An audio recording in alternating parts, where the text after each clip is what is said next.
Welcome to the Mecca of tailoring, Kirk. What do you think of the place? Yeah, it's fantastic. I've never really been in a Savile Row tailor before. Well, it's I mean, this has been a tailoring shop for arguably about 100 years, so you're right in the home of the traditional side of things now. Which makes me want to ask, Sportswear company, why on earth did you approach us? So different. I think it was, we recognised that we wanted to go into a new field, which was uniform. You know, our history and our tradition, if you like, was in technical sportswear. That's where I came from. I worked for Adidas for a number of years developing their products. So one thing I always recognise is that you need to involve people that know what they're doing. So when we were looking at uniform, I immediately thought, well, where is the best place for suiting and uniform in the world, possibly? And Savile Row came up. When I was thinking about this project for Sportswear International, it was sort of in reaction to some requests from schools, really. And my principle has always been that when you look at something, you have to look at it with fresh eyes. We were talking to focus groups about what they really wanted from these the garments, and were the differences between sort of a male and a female garment in terms of requirement.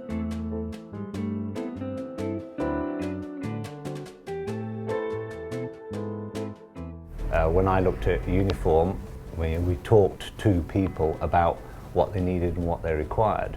But fundamentally, the construction, the fabrics and stuff like that, you really need people that have lived and breathed the subject.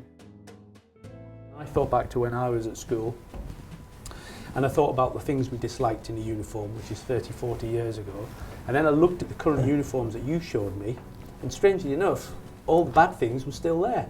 And I thought that was interesting how nobody had addressed it. So then I actually thought, well, you know, maybe this guy's not as mad as he seems. I'm certainly not aware of any other business that's readdressed that, has actually thought, this is what we're producing.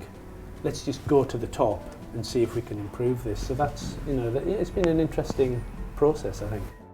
What I like about things like that is the cross-fertilisation between English Cut and Sportswear International, and how, you know, you come to our factories, and I know that we sat at cutting tables there, adjusting patterns and talking to the guys about it, and then equally we can come back to you and have a look at what is a bespoke cottage industry.